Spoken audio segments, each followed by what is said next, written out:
नमस्ते, आप सभी का स्वागत है आज के इस कार्यक्रम में।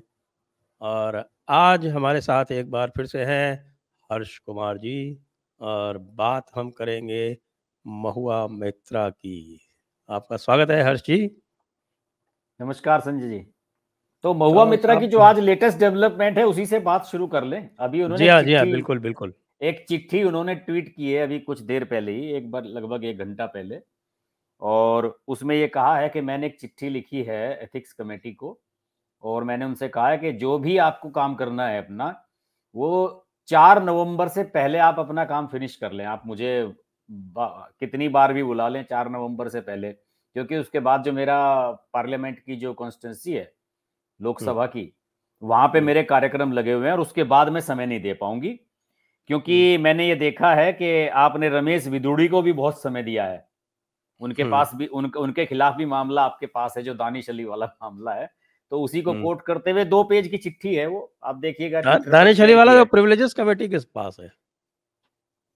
हाँ, तो वो प्रिविलेज कमेटी का जिक्र किया होगा उसमें, लेकिन उसमें लिखा है कि पार्लियामेंट में जो उनसे अब तक एक बार भी पूछताछ नहीं हुई है, जबकि मेरे से पहला मामला चल रहा है उनका, और मुझे फटाफट बुला लिया गया है। तो उन्होंने मतलब डेडलाइन दी है, और ये दिखाया है अपना जो एरोगेंस है उनका कि भाई मैं हल्के में मत लें मुझे। तो आपको जो करना है वो ये भी वो ये भी उनका ये भी मानना है कि कहीं बार बार मुझे बुलाते रहें। तो वो ये चाहती हैं कि एक दो जो बातचीत है मेरा पक्ष जान ले, उनका पक्ष जान ले। तो ये आज उन्होंने लेटेस्ट ट्वीट भी किया है अपना इस चीज को लेकर। लेकिन जो बात आ रही है कि जो चर्चा हुई है एथिक्स कमेटी के सामने, और उसमें निशिकांत दुबे ने और जय आनंद हेदराय ने जो जो भी कहा है, वो महुआ मित्रा को तो पूरी तरह से फंसाता ही है। उसके अतिरिक्त बहुत सारे और लोगों के नाम आ गए उसमें, ऐसा सुना। देखिए, और लोगों का तो कुछ खास नहीं कह सकता मैं, लेकिन इसमें दानिश अनिल ने भी काफी पंगा किया है। दानिश अली ने इस बताया जाता है कि इसमें दानिश अली ने खूब बहस की उसमें, क्योंकि वो भी एथिक्स कमेटी का मेंबर है। और दानिश अली ने यह कहा कि आप साहब कंप्लेनेंट को पहले बुला रहे हैं, और जो जिसके कार्य से जो पार्लियामेंट का जो सांसद है जिसके खिलाफ मामला है, पहले उसका पक्ष सुना जाना चाहिए था। और ये विश्वास की बात है कि साहब आप पार्लियामेंट में पहले उन्हें सांसद को बुला रहे हैं। जी। तो कुछ और इस ये भी खबरें हैं, खास तौर से अभी द वायर वालों ने एक खबर चलाई है लगभग 1-2 घंटा पहले। उन्होंने कहा है कि हम्म, जो एथिक्स कमेटी के मेंबर्स हैं कि बीजेपी के हैं 6 या 7 जितने हैं, और बाकी जो 6-7 हैं वो विपक्षी दलों के हैं। तो उसमें क्लियरली दोनों दोनों उसमें धड़ों में बट गए हैं। तो कुछ लोगों का कहना है कि ये फर्स्ट टाइम पार्लियामेंटेरियन है, तो इसलिए जो है इन्हें थोड़ा सा इसमें नरम रवैया रखना चाहिए इनके प्रति। जबकि बताया जाता है जब जब बहसबाजी हुई तो विनोद सोनकर जो उसके अध्यक्ष हैं एथिक्स कमेटी के, हम्म, उन्होंने ये कह दिया कि भाई ये तो मेरा मानना है कि इस मामले में तो ऐसी नजीर पेश की जानी चाहिए कि आगे कोई हिम्मत ना करे ऐसा करने की। उन्होंने ऐसा कहा इसमें। तो हम्म। काफी चीजें हैं, चर्चाएं चर्चाएं तो बहुत आ रही हैं इस मीटिंग में। देखते हैं, अभी 31 अक्टूबर को बुलाया है महुआ को, देखते हैं क्या होता है। और अ, कुछ लोगों का ये भी कहना है कि इसमें जो संदेह की सुई है, क्योंकि अडानी मामले के सबसे बड़े कर्णधार जो हैं वो स्वयं राहुल गांधी रहे हैं। तो संदेह की सुई जो है वो उनकी ओर भी जा रही है, और इस मामले में हो सकता है एथिक्स कमेटी में इसलिए दिया गया हो प्रिविलेजेस कमेटी से पहले कि वो एक प्रिलिमिनरी जांच कर ले, और उसके बाद फिर इस पर और भी लंबी चौड़ी कार्रवाई हो। तो क्या राहुल गांधी भी इसमें फंस सकते हैं? देखिए, राहुल गांधी का नाम तो अडानी का कोई भी मामला हो तो राहुल गांधी का प्रिय हो जाता है उसमें। और राहुल गांधी को तो पसंद है ऐसे लोग जो अडानी पर सवाल उठाते हैं, मोदी जी को जोड़ने की उनसे कोशिश करते हैं। और आपको याद होगा, हम पहले भी इसका जिक्र कर चुके कि जिस दिन मोदी जी बोल रहे थे पार्लियामेंट में, और आपको याद होगा जब विपक्ष ने बायकॉट किया था, मणिपुर वाला मुद्दा था, महुआ की ही आवाज आ रही थी, तो वो लगातार अडानी अडानी अडानी ये बोल रहे थे। आप रिकॉर्डिंग को देख लीजिएगा उनके भाषण की, आखिर की हम्म, 10-15 मिनट में हम्म। वो लगातार बोलती रही थी। वो निश्चित रूप से, और राहुल गांधी के साथ तो लंदन गई थी। आप भूल गए जो जो सोरस हाँ, वाला हाँ, हाँ, प्रोग्राम था, हाँ। पिछली उसमें बार बात की थी। तेजस्वी तेजस्वी वगैरह सब लोग गए थे। और बताया जाता है कि जब ये कांग्रेस इसने ज्वाइन की थी आके वहां से विदेश से, तो शुरू में राहुल गांधी से बड़े इंप्रेस थी। हम उम्र भी हैं इनके, तो और जैसे ये युवा हैं, वो भी युवा हैं, तो उन्होंने जो है राहुल गांधी को बढ़िया नेता मानते हुए ज्वाइन किया था, लेकिन पश्चिम बंगाल में उन्हें जो कांग्रेस के प्रोस्पेक्ट्स वो जो अच्छे नहीं लगे, तो इसके बाद टीएमसी में आ गई। तो राहुल गांधी वाला एंगल हो सकता है इसमें, कोई डाउट नहीं है। हो सकता है कि कुछ जांच के बाद और चीजें निकल गए हैं, कुछ और सांसदों के भी हैं। अब देखिए इसमें इसके बहाने तो 2-3 और चीजें पता लगी हैं। जी। अभी एक एक मैं नाम भूल रहा हूँ उनका, वो आचार्य करके हैं, जो इसके लोकसभा के वो रहे हैं, सेक्रेटरी रहे हैं। उनका एक इंटरव्यू द हिंदू में या इंडियन एक्सप्रेस में अभी 6-7 दिन पहले छपा है, और उन्होंने ये कहा है कि सांसदों की स्थिति तो ये है कि एक सांसद जो है वो अब अपनी अपनी गर्लफ्रेंड को बीवी बताकर विदेश ले गए थे। और और इसके अलावा और सुनिए, और एक सांसद तो ऐसे थे, एक जी। माननीय, उन्होंने कहा कि एक माननीय तो ऐसे थे कि वो अपनी बीवी और अपने बेटे के पासपोर्ट पर एक किसी महिला और उसके बच्चे को ले गए थे बाहर। तो बाद में उनका सस्पेंशन भी हुआ था। अब मुझे याद नहीं पड़ रहा है, उन्होंने नाम उसका दिया नहीं है उसका, लेकिन उन्होंने बताया कि बाद में कार्रवाई हुई और 30 बैठकों के बाद उनके खिलाफ एक्शन हुआ था। 30 मीटिंग्स लंबा सिलसिला चला था। हम्म। तो बहुत सारे इस चीजें हैं। इस तरह के तो, और अगर आप असेंबलीज का अगर देख लेंगे ना, विधानसभाओं का, वहां तो बुरा हाल है, असेंबली का तो वहां छोड़ तो दीजिए। लोग जो है बिना आए टीएडीए क्लेम करना जो है वो सबसे पुरानी परंपरा है कि कहे बिना आए टीएडीए क्लेम कर लिया, या आए एक बार 4 बार का टीएडीए क्लेम कर लिया। ये सब करते रहे हैं छोटे छोटे काम। लेकिन वैसे तो आजकल एमएलएज और एमपीज की जो इमोल्यूमेंट्स हैं और सब चीज़ें जो सुविधाएं हैं वो इतनी बढ़ गई हैं कि मुझे नहीं लगता ये सब करने की आवश्यकता पड़े। इसीलिए महुआ हाँ, मित्रा जो है उन्होंने बड़ा खेल खेला। बिल्कुल, बिल्कुल। बहुत बड़ा खेल खेला उन्होंने, और मैं आपको हकीकत बताऊँ कि अगर कुत्ते वाला झगड़ा नहीं हुआ था ना जय अनंत दयाद रे के साथ, हाँ, आप हाँ, तय हाँ। मान लीजिए इस मामले में कुछ नहीं होता, पता भी नहीं लगता किसी को। अब हो सकता है कि इसके बहाने ये भी चेक कराया जाए कि पार्लियामेंट के जो और सांसद हैं वो क्वेश्चंस कैसे पूछ रहे हैं, कहाँ-कहाँ से। नहीं, मेरे हो ख्याल सकता से है जो कि अडानी के क्वेश्चंस हैं वो तो सारे घेरे में आएँगे, जिसने जिसने बिल्कुल अडानी के आएँगे। क्वेश्चन हाँ, और पूछे। ख़ास तौर से पिछले 3-4 सेशन जो बड़े इन्होंने ख़राब कराए हैं, उनके तो ज़रूर ज़रूर उन सवालों की तो ज़रूर, और उन सांसदों की तो ज़रूर तह तक पहुँचा जाएगा कि उनके लॉगिन कहाँ से हुए, आईपी एड्रेस क्या थे, वो कहाँ किन कंप्यूटरों पे खुले थे। कई लोग डरे हुए हैं, बिल्कुल, हो सकता है हुँ, ऐसा। और देखिए राहुल गांधी इसलिए नहीं डरते हैं, आप ये बात आप संजय जी बिल्कुल मानिए हुँ। कि राहुल गांधी को जिसे कहते हैं ना कि एक वो जो वीवीआईपी जो फीलिंग है वो हमेशा बनी रहती है। उसे पता है कि मोदी की भी हिम्मत नहीं है कि मेरे खिलाफ कोई इस तरह का एक्शन ले सके। ये उन्हें एक आभास है इस बात का, इसलिए वो खुल के भी बोलते हैं। वैसे तो उनका आभास जो है वो मोदी की हिम्मत की बात नहीं है, लेकिन मोदी जो है वो अपने बेस्ट कैंपेनर को रास्ते से हटने नहीं देना चाहता। हाँ, वो चाहते तो हैं कि भई मोदी। राहुल गांधी जितना बोलेंगे उतना मोदी को फ़ायदा है, तो वो उनको रास्ते से क्यों हटाए? हाँ, तो इस इसका इसका मतलब राहुल गांधी तो यही निकालते हैं ना कि भाई मैं इतना वीआईपी हूँ और मुझ पे हाथ डालने की भाजपा की हिम्मत नहीं है। देखिए वो सांसदी भी बहाल हो गई, सारे काम हो गए, तो उन्हें लगता है कि मेरा कुछ नहीं बिगड़ने वाला है। तो वो तो खुल के बोलते हैं। और खास तौर से जो अडानी का मुद्दा उनका जो चला हुआ है, ये फेवरेट है। और मुझे लग रहा है कि जैसे पिछली बार राफेल वाला था, इस बार अडानी पे ही वो रखने वाले हैं। चाहे उसे कोई तवज्जो दे या न दे, लेकिन वो अडानी वाले पे रखने वाले हैं। और कुछ लोग तो चर्चा ये भी कर रहे हैं कि महुआ मित्रा के खिलाफ अगर एक्शन होता है, तो कांग्रेस के टिकट पे लड़ेंगी वो टीएमसी से, वहाँ टीएमसी कांग्रेस के छोड़ के। टिकट पे तो देखिए बंगाल का हाल आप भी जानते हैं, कांग्रेस के टिकट पे तो कोई भी लड़ ले, कुछ भी नहीं होने वाला है वहाँ। कांग्रेस को तो पिछली बार जो 2 सीटें मिली थीं, अब वहाँ पर भी उनको भारी डाउट है। लेकिन हालाँकि ममता बनर्जी अगर टिकट नहीं देंगी और ये मुद्दा अगर खुल के सामने आता है और उसमें वो गिल्टी हेल्ड होती हैं, तो दिक्कतें हैं इनके सामने। ममता बनर्जी ने एक बार भी बचाव नहीं किया, उनकी पार्टी बिल्कुल। ने एक बार भी बचाव नहीं किया, और बिल्कुल किसी भी तरह का कोई इनको किसी भी जिसको कहते हैं महत्व नहीं दिया इस बात को। और जो अंदर की बात लोग बताते हैं, जो कलकत्ते से मेरे पास समाचार आए हैं कि उन्होंने कहा है कि एक तरह से जिसको बोलते हैं ना, गुड रिडेंस, अच्छा हुआ ये बला टली। मैं तो हाँ। पहले ही इससे जो है वो बहुत परेशान थी, और ये मरे या सस्पेंड हो, बर्खास्त हो, मेरे को इससे कोई लेना देना नहीं है। ममता जी के सामने देखिए ना कितना बढ़िया है। अगर ये सस्पेंशन भी होता है, सांसदी भी जाती है, तो अब देखिए 5 सीट पहले खाली पड़ी हुई है लोकसभा की, बाईपोल होने नहीं जा रहा है। गवर्नमेंट ने क्लियर कर दिया कि अब लोकसभा चुनाव इतने नजदीक रह गए हैं, अब बाईपोल कहीं होने नहीं जा रहा है। तो ममता बनर्जी को तो बाईपोल भी फेस नहीं करना है, सीधा अपना नया प्रत्याशी उतारेंगे इनकी जगह, जो भी उतारना होगा फ्रेश 2024 में। तो कोई दिक्कत है नहीं उनके सामने। ममता बनर्जी का ना बोलना तो बहुत कुछ कह रहा है इस मामले में।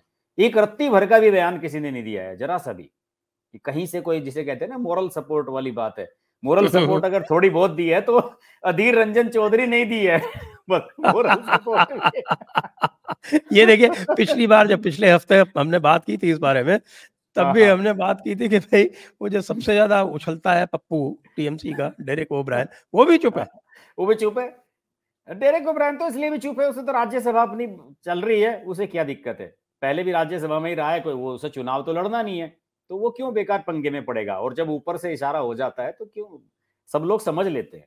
अब बीजेपी में कौन कौन इतनी हिम्मत कर सकता है कि अमित शाह या नरेंद्र मोदी जो चाहे उसके अगेंस्ट बोल के दिखाएं।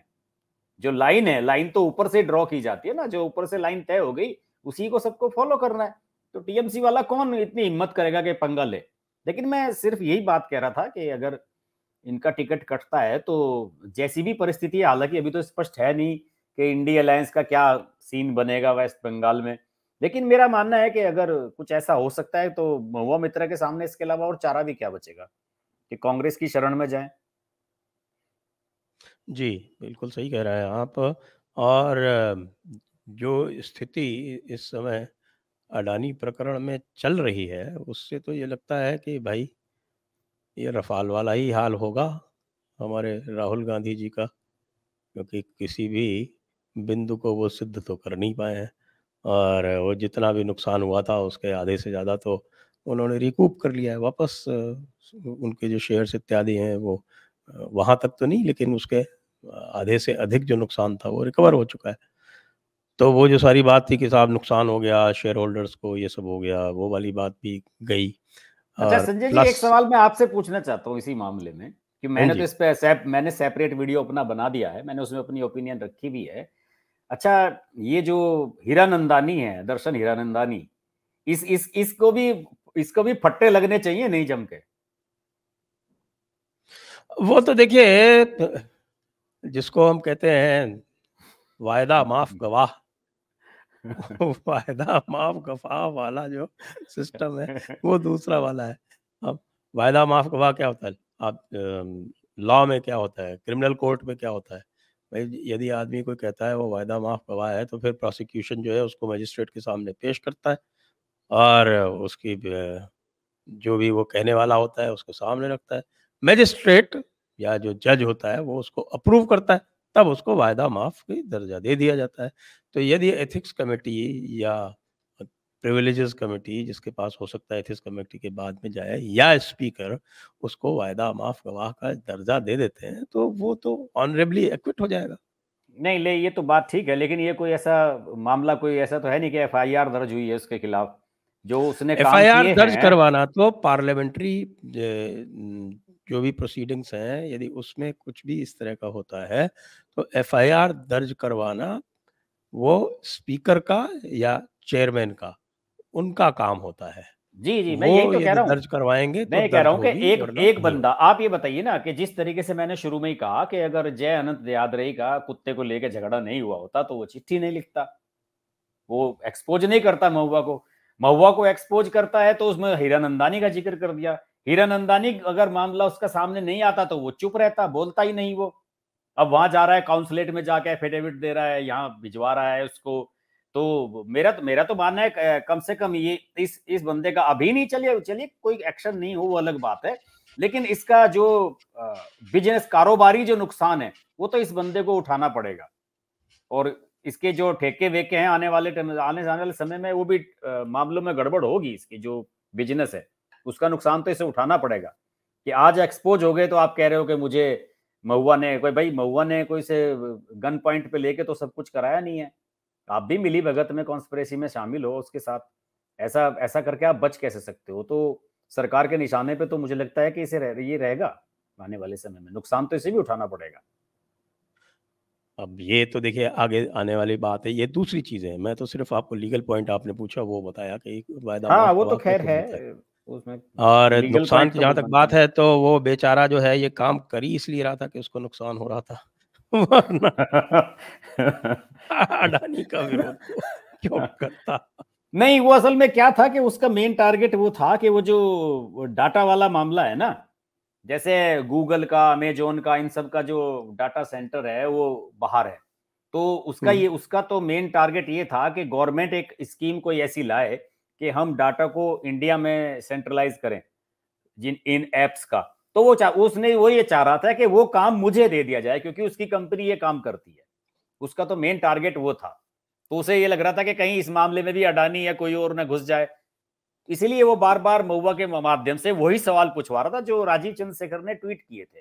वही क्वेश्चंस महुआ ने पूछे थे, वही क्वेश्चंस वो उनसे मिला था तब पूछा था उसने सब। तो मैं इसलिए भी कह रहा हूँ कि ऐसे ऐसे लोगों का भी तो जो विदेश में रह रहे हैं, ये भी तो भारत का देश का बड़ा नुकसान कर रहे हैं बाहर लेके, जो इस तरह की कॉन्स्पिरेसी कर रहे हैं। ये भी एक षड्यंत्र ही है कि आप किसी बिल्कुल सांसद षड्यंत्र के है माध्यम और से। ये षड्यंत्र का इसका कुछ और भी इसमें इलाज होना चाहिए क्योंकि हाँ। एक टेक्नोलॉजी ये संभव है कि यदि भारत के बाहर से कोई लॉगिन करना चाहे, हुँ। देखिए वो कई हैं जैसे आप यूट्यूब है वो कई बार एग्ज़ाम्पल दे रहा हूँ अपना जिस पे हम बोल रहे हैं यूट्यूब, यही है कई बार ऐसे वीडियोज़ को आप वो कर देता है कि भई इंडिया में अवेलेबल नहीं है। हुँ। तो ये जो पार्लियामेंट की वेबसाइट के ये जो पेजेज़ हैं, लॉगिन पेजेज़ इत्यादि हैं, वो बाहर अवेलेबल क्यों हैं? बाहर से बिल्कुल सही लॉगिन बात कोई है। क्यों कर सकता है? बिल्कुल सही बात या है। आप यदि और कहते हैं देखिए अगर मान लीजिए ये बात है कि भई कोई पार्लियामेंट्री डेलीगेशन बाहर जा रहा है, उसको वहाँ से हाँ, कुछ करने की या सांसद आवश्यकता है, विदेश में है। या हुँ। सांसद विदेश में है, तो हुँ। उसके लिए आप एक वीपीएन अलग से क्रिएट कर सकते हैं, ये सारी चीज़ें बिल्कुल। होती हाँ, आप उसके जिसमें लिए एक डिटेल आए वर्चुअल कि उसने प्राइवेट अपने ही नेटवर्क अपने सिस्टम पे लॉगिन किया है। बिल्कुल सही है। बिल्कुल, और अब मेरा मानना ये है कि जो इन्हें है जो आप सिस्टम किसी में। दूसरे को लॉगिन देके और ओपन वेबसाइट पे लॉगिन करा दें, ये तो हुँ। अत्यंत गंभीर मामला है। ये मुझे लगता है टेक्नोलॉजी की भी त्रुटि है, ये देखना चाहिए बिल्कुल, बिल्कुल। एनआईसी को जो मेंटेन करती है, कि ये और ये राजीव चंद्रशेखर इत्यादि को और जो मंत्री हैं। इसमें इसमें इसमें संजय जी, एथिक्स कमेटी में इसमें कोई गाइडलाइन नहीं है इसकी। एथिक्स कमेटी जब सुमित्रा महाजन 2014 में जब बनी थी, तो उस समय तो एथिक्स कमेटी का भी कुछ हिसाब गिने था, ऐसे ही बन जाया करती थी, ये परमानेंट हिस्सा नहीं थी। तो आपको याद होगा कि इन्होंने निशिकांत दुबे और एक दो और ये सौगत राय वगैरह 2-3 लोगों को मिला के कमेटी बनाई थी। अ, सुमित्रा महाजन ने उन्होंने कहा था कि आप एथिक्स कमेटी की गाइडलाइंस वगैरह इसके नियम कायदे तय करें। उसमें निशिकांत दुबे भी थे। और ये जुलाई 2015 में इन्होंने रिपोर्ट सबमिट की थी और अगस्त में उसे लागू कर दिया था। उसी के बाद चीजें आई, लेकिन इसमें ये जो अभी लॉगिन वाला मामला हुआ है, ये 2019 से लागू हुआ। पहले में नहीं था, पहले सब लिखित में सवाल पूछते थे, लिखित में जवाब दिए जाते थे। तो अब ये 2019 से लागू हुआ, तो इसमें बताया जाता है कि इसे लेके कोई नियम ही नहीं है। अब हो सकता है कि महुआ मित्रा वाला जो मामला आया है, इसके बाद फिर इस चीजों पर भी विचार हो कि अगर ऐसा है तो उसका इलाज क्या किया जाए। जैसे आपने कहा कि अलग वीपीएन क्रिएट किया जाए, या वो विदेश में बाहर लॉगिन ही ना हो, आर्टिफिशियल इंटेलिजेंस का उसमें इस्तेमाल किया जाए कि केवल इंडिया से ही आप उसे लॉगिन कर सकते हैं, या पार्लियामेंट की तरफ से जो आपको लैपटॉप या सिस्टम मिला है उसी पे लॉगिन कर सकते हैं। तो कुछ ऐसी चीजें आने वाले समय में ये भी होनी चाहिए। जी, जी, जी, बिल्कुल, बिल्कुल ये होना चाहिए। तो ये तो अब अडानी का मामला जिस तरह से चल रहा है वो हम देख रहे हैं कि विचित्र परिस्थिति है, लेकिन कांग्रेस किस ओर जा रही है?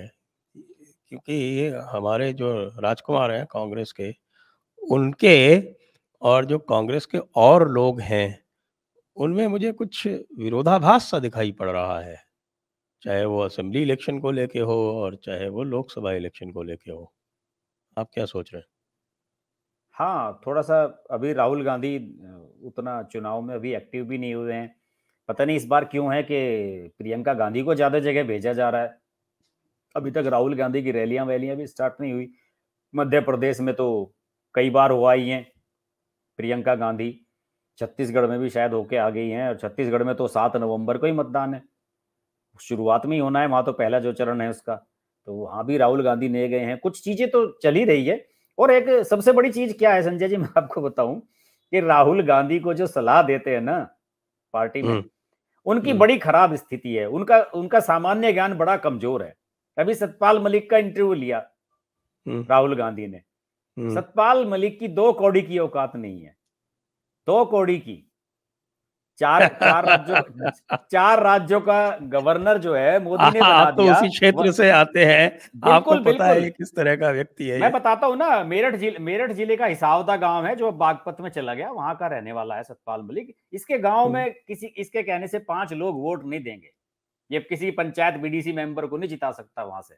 और उस बंदे का इंटरव्यू राहुल गांधी ले रहे हैं। पता नहीं इनकी जो टीम है वो क्या सोच रही है। चलिए आप बढ़इयों के पास जा रहे हैं, मोटर मैकेनिक के पास जा रहे हैं, ट्रक ड्राइवर के पास जा रहे हैं, छात्रों से मिल रहे हैं दिल्ली यूनिवर्सिटी के, वो तो चीजें समझ में आती हैं। लेकिन सतपाल मलिक का जो इंटरव्यू लेकर क्या दिखाना चाहते हैं ये समझ में नहीं आया। और सतपाल मलिक बिल्कुल वो जो ढोल बजता रहता है ना, वो पहले जो करण थापर को इंटरव्यू में बात कही, फिर रवीश कुमार को कही, वही सारी बातें उन्होंने रिपीट की। और एक एक बात इस इंटरव्यू में जरूर सतपाल मलिक ने नहीं कही, अब थोड़ा सा डर गया है वो। उसने ये कह दिया कि मैं ये नहीं कहता कि ये पुलवामा सब इन्होंने कराया था, ये शब्द उसने जोड़ा है, ये मुझे डिस्क्लेमर लगता ये है दिया है। ऐसा। उसने उसने ये एक मुझे लगता है, डिस्क्लेमर। मेरे पास प्रूफ नहीं है, मुझे लगता है हाँ, ऐसा। क्योंकि पिछली बार करण थापर के बाद फिर सीबीआई पहुंच गई थी घर पे, तो हाँ। वो उसे इस बात का भी डर है कि ऐसा ना हो कि मेरे किसी बयान में से कोई बिटवीन द लाइन कोई ऐसी चीज निकल जाए कि कोई मेरे पे मुकदमा ठुकवा दे कहीं उधर किसी दूसरे स्टेट में कहीं, और फिर जो है मेरी मेरी फजीयत हो। तो उसने बचने की कोशिश की है। राहुल गांधी तो अपना वही सवाल पूछते रहे कि भाई अडानी का मुद्दा मीडिया नहीं दिखाता। उन्हें सबसे पहले मीडिया से शिकायत है। रवीश कुमार ने एक वीडियो बना दिया है कि जो काम पत्रकार को करना चाहिए वो आज राहुल गांधी कर रहे हैं, कि उन्हें पत्रकार बनना पड़ रहा है।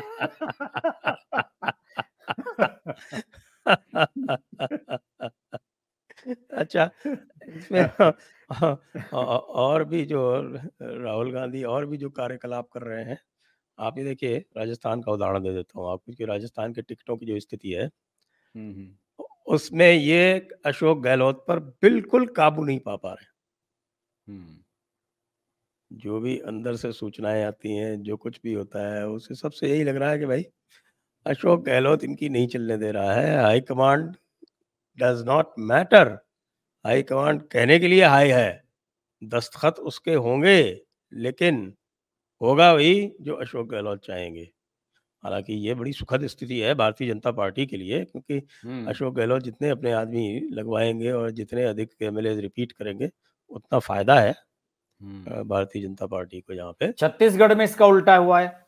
छत्तीसगढ़ में रिपोर्ट्स ये आई हैं, वहां 22 जी। एमएलए के टिकट काट दिए भूपेश बघेल के।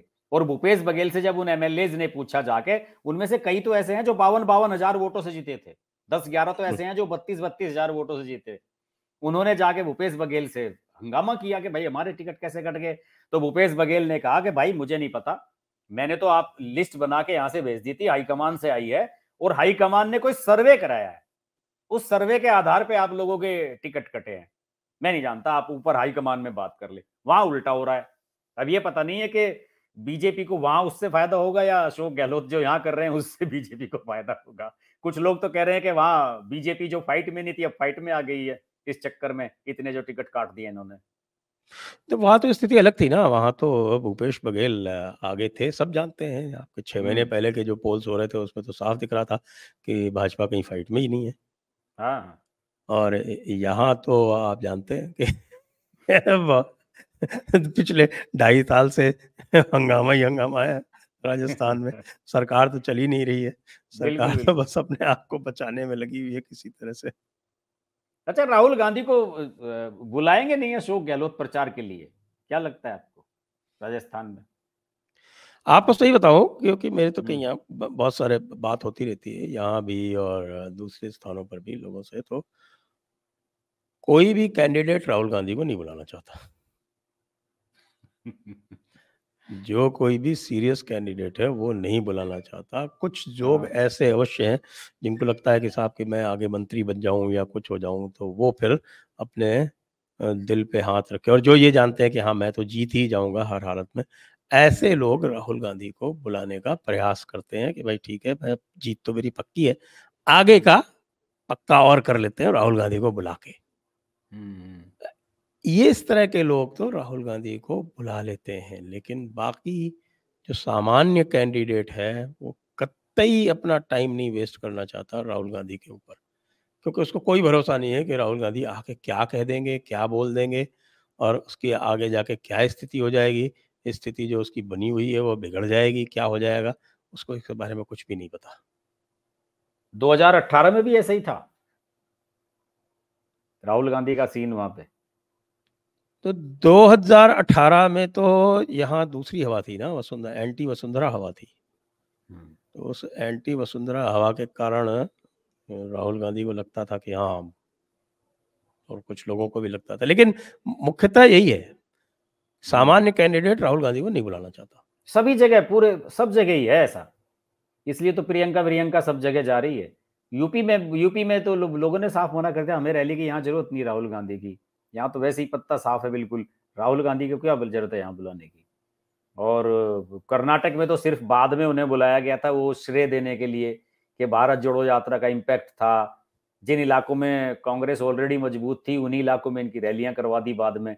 और डीके शिव कुमार उस समय सीएम बनने के लिए डेस्परेट थे, तो उन्होंने ये भी दिखाने की कोशिश की कि राहुल गांधी की भारत जोड़ो यात्रा से ही हम जीतते हैं, लेकिन चली नहीं उनकी, वहां भी सीएम बन नहीं पाए वो।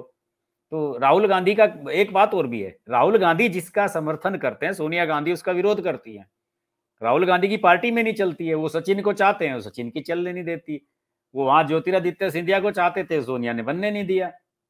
वो डीके शिव कुमार को पसंद करते थे, वो डीके शिव कुमार को नहीं चलने दी, उन्होंने सिद्धरमैया को बना दिया। तो वहां तो कहानी और चलती है कांग्रेस में, वहां राहुल गांधी की अपने घर में नहीं चल रही है, पार्टी में तो क्या चलेगी।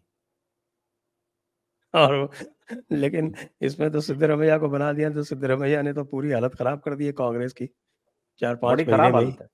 हाँ, बड़ी खराब हालत है, खराब रिपोर्ट आ रही है वहां पे। कुछ लोग तो ये कह रहे हैं कि डीके शिव कुमार जो है वो बागी मूड में है, उसके अपने समर्थन जुटा रहा है, विधायकों को अपनी तरफ कर रहा है, ये भी चर्चाएं चल रही हैं। और सिद्धरमैया का तो वही एक अजीब सा वो टेम्पलेट है, उसने वही अपना उस अहिंदा जिसको वो बोलते हैं वहाँ पर, उसको लेके वो चलता है, मुस्लिम तुष्टीकरण करता है। अच्छा, वो मुस्लिम तुष्टीकरण कर्नाटका में चलता नहीं है एक लिमिट के आगे। और जैसा मैंने जो वहाँ पर सर्वे किया था और उसका बाद में जो पोस्ट पोल सर्वे करके जो निष्कर्ष निकाला था, वो ये है कि भाई मुस्लिम वोट के कारण जो लोग कहते हैं कि साहब मुस्लिम वोट का कंसोलिडेशन हो गया, इस कारण कांग्रेस जीत गई, वो गलत है। वो गलत इसलिए है क्योंकि भाजपा अपने गढ़ में हारी, जहां मुस्लिम वोट मायने रखता ही नहीं है। हाँ, भाजपा ने अपने अपने जो वो थे भाजपा गढ़, वो गंवाए हैं। बिल्कुल, वो तो बॉम्बे कर्नाटका में और सेंट्रल कर्नाटका में हारी, जहां सेंट्रल कर्नाटका में उसके 21 सीटें थी 25 में से, वहां वो 5 पे चली गई। वो आपके येदियुरप्पा का क्षेत्र है, तो वहां तो स्थिति बिल्कुल अलग ही होगी। इसी तरह से जो बॉम्बे कर्नाटका है, वहाँ 50 में से 30 सीट लेके आई थी और 30 से घट के वो आपके 11-12 पे आ गई। तो इन दोनों क्षेत्रों में तो मुस्लिम प्रभाव नगण्य है, शहरों को छोड़ के 1-2। तो ये लोग ये करते हैं प्रचार, और राहुल गांधी को ये जो प्रचार किया गया, राहुल गांधी को बहुत पसंद आ गया। तो अब वो तो पूरी तरह से कन्वर्ट करने के लिए तैयार है। उनको यदि कहा जाए कि साहब मुस्लिम सब तुमको वोट दे देंगे और तुम तो मुसलमान बन जाओ, तो वो बन भी जाएंगे। राहुल गांधी क्योंकि का जो यही फार्मूला था, इस बार मुझे लग रहा है शशि थरूर ही बिगाड़ देंगे वहां पे। शशि थरूर ने जो हमास को टेररिस्ट ग्रुप कहा है, और वहां कल एक कार्यक्रम भी हुआ है कोच्चि में, और शशि थरूर हमास के खिलाफ बोला है। अभी इंटरव्यू दिया द वायर को, आरफा खानम को, उसने शशि थरूर ने, उसमें साफ कहा कि इसमें कोई डाउट नहीं है, भारत की शब्दों में हमास पहले से आतंकवादी है, भारत की तो पॉलिसी है हमास को आतंकवादी मानने की। तो वहां तो बता रहे हैं कि वो जो मुस्लिम लीग वाले हैं वो भी दग गए हैं, जिनके दम पे राहुल गांधी जीत के आए थे पिछली बार। तो वहां अजीबोगरीब स्थिति केरल में भी होने जा रही है राहुल गांधी की। तो पता नहीं हाँ, वहाँ चुनाव कहां से लड़ेंगे। मुस्लिम लीग ने कल प्रदर्शन किया है हाँ, हमास के फेवर में। बिल्कुल बिल्कुल। तो तो ये बड़ी परिस्थिति अजीबोगरीब हो रही है राहुल गांधी के लिए। तो मुझे लग रहा है कि वायनाड भी इस बार खतरे में है। जाएंगे कहाँ? और रायबरेली और अमेठी का भी कुछ पक्का नहीं है, आपस बिल्कुल, में झगड़े बिल्कुल। हो गए। यहाँ देखिए समाजवादी पार्टी और अखिलेश कांग्रेस में। अखिलेश तो अखिलेश तो मूर्ख है। जिस तरह का बयान उसने ये दिया है अभी, उससे उसने अपनी मूर्खता और उजागर कर दी। उसने कहा कि हम तो ये सोच के बैठे हुए थे कि पूरा गठबंधन हो गया है, हमारे आदमी रात भर लिस्ट लेके बैठे रहे और हमें शून्य दिया गया। उनका शून्य ट्रेंड कर रहा है सोशल मीडिया पे कि हमें शून्य दिया, हमें कोई सीट नहीं दी। वो बड़े मूर्ख है। वो तो उनसे तो ज्यादा अरविंद केजरीवाल होशियार है। धड़ाधड़ टिकट अपने प्रत्याशियों के डिक्लेयर करता चला गया। अखिलेश यादव तो बिल्कुल डफर है पॉलिटिक्स में, जीरो।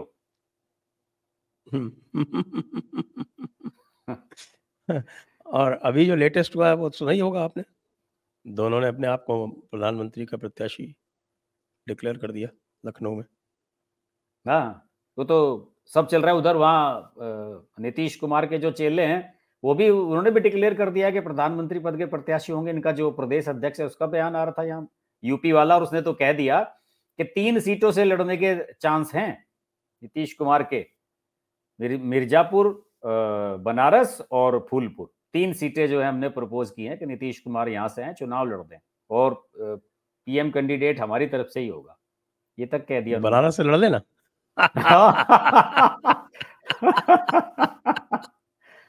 इससे दरअसल अच्छा और क्या हो बनारस सकता बनारस का नाम तो सब लोग इसलिए लेते हैं ना, उस उससे ये लगता है कि यार हम मोदी से भी नहीं डरते।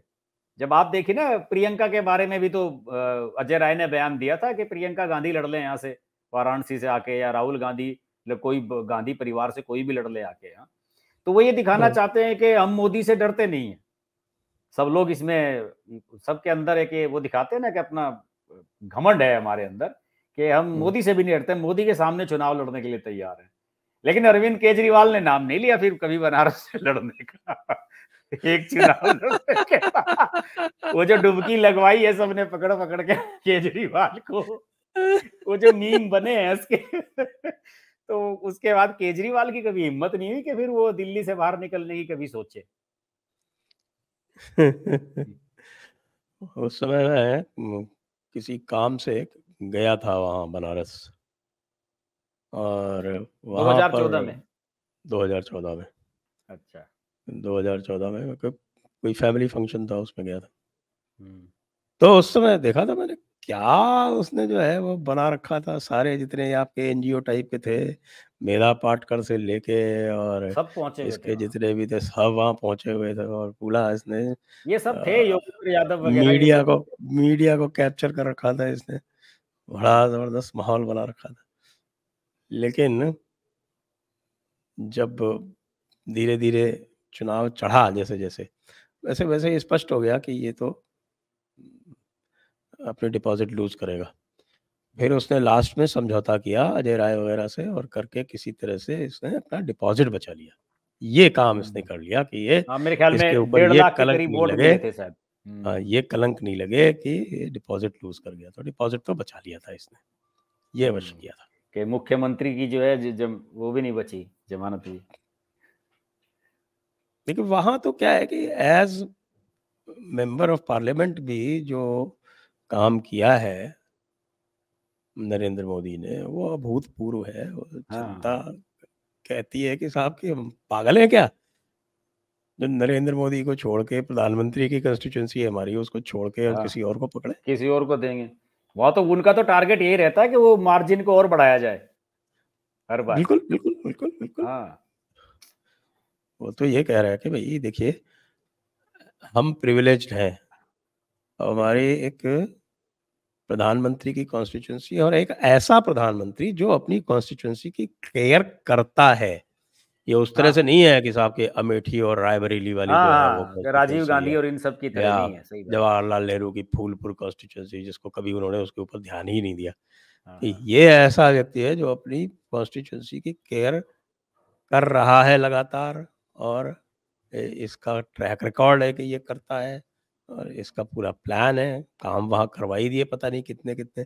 जो लोग आज काशी जा रहे हैं आजकल, वो कहते हैं कि साहब की तो काशी पहचान बिल्कुल, में नहीं बिल्कुल। आ रही। तो हाँ, कोई इसको किसी और को कोई क्यों देगा। बिल्कुल सही बात है। अब राहुल गांधी की तो है नहीं, तो भाई वायनाड अगर जा भी रहे हैं तो वायनाड वाले पूछते हैं हम इसको वोट दोबारा क्यों दें? बिल्कुल सही 2 बात है। कारण बताइए कि इसको हम दोबारा वोट दें। हाँ, सही बात है, सही बात है। देखिए पैरेलल पीएमओ चलता है काशी में। हाँ, हाँ, बिल्कुल सही बात है। डीएम वगैरह तक भी उनकी चॉइस के हिसाब से तबादला नहीं होता। वो थे वहाँ पे कौशल राज शर्मा, मेरे परिचित हैं, वो पहले इधर यहाँ मेरठ वगैरह में भी रहे, कमिश्नर हो गए थे बाद में। उन्हें लगभग 3 या 4 साल तक चलाया मोदी जी ने वहाँ पे। उन्हीं अभी के भी सामने कमिश्नर ही चुनाव लगा हुआ। रखा है। हाँ, बिल्कुल, वो 3-4 साल तक ये चलते रहे। प्रमोशन के बाद में भी कमिश्नर लगाया है बनारस में ही। अच्छा, अभी वहीं है वो? वही कमिश्नर। हाँ, हाँ, हाँ, हाँ। ये कौशल राज शर्मा जब मुजफ्फरनगर दंगा हुआ था, तो उस समय मुजफ्फरनगर के डीएम बनाए गए थे ये, जब जी हाँ, जी हाँ। आजम आजम खान ने सुरेंद्र सिंह को हटवा दिया था वहां से, तो हाँ, कौशल राज शर्मा को मुजफ्फरनगर भेजा गया था। तो वो तो करेक्ट। अपनी कॉन्स्टिट्यूंसी की केयर करते हैं, बिल्कुल सही बात है। और कौन नहीं चाहेगा कि हमारे क्षेत्र में सीएम या प्राइम मिनिस्टर जो है हमारे क्षेत्र को रिप्रेजेंट करे। ये तो सब ख्याली पुलाव पकाते रहते हैं। लेकिन राहुल गांधी का वायनाड में खतरनाक लग रहा है मामला इस बार। मुझे तो ये है कि इस बार वो सीट नहीं तलाशेंगे और तीसरी कोई। अब कहाँ जाएँगे? ये बताइए। हाँ, हाँ, मुझे लग रहा है कि ये कहीं, गेस मुझे कीजिए पता नहीं क्यों कहाँ लग रहा है कि जाएँगे? शायद इस मुझे लग रहा है कि इस बार कहीं कुछ शरद पवार कुछ खेल करेंगे। महाराष्ट्र से बुलाएँगे शायद मुझे राहुल गांधी। मुझे पूरे भारतवर्ष में एक भी सेफ सीट नहीं दिखाई पड़ रही राहुल नहीं, गांधी के लिए, सही बताऊँ सेफ तो आपको। है नहीं, सेफ तो खैर कोई सी नहीं है। वायनाड अगर सेफ नहीं है तो फिर कौन सी सेफ होगी? वायनाड से सेफ तो कोई नहीं थी पिछली बार भी। तो इस बार पता नहीं कहाँ से ढूंढ के लाएंगे, कैसे लाएंगे। और सबसे बड़ा सवाल तो यही है बार बार के वहाँ अमेठी में एक टीम भेज दी है इन्होंने सर्वे की अपनी। वो गांव गांव हुँ, जा रहे हैं वहां पे कांग्रेस वाले। पता नहीं जा रहे हैं या नहीं, कह रहे हैं लेकिन वो ऐसा कि हम जा हुँ। रहे हैं और सब लोगों को आश्वस्त कर रहे हैं कि राहुल गांधी यहीं से चुनाव लड़ेंगे। लेकिन राहुल गांधी ने तो अपने मुंह से अब तक एक बार नहीं कहा कि मैं अमेठी से चुनाव लड़ूंगा। चलिए, देखते हैं तो फिर आज की चर्चा को फिर यहीं पर विराम देते हैं। आप जी, सभी दर्शकों को बहुत-बहुत धन्यवाद, हर्ष कुमार जी को बहुत-बहुत धन्यवाद। जय हिंद, वंदे मातरम। नमस्कार।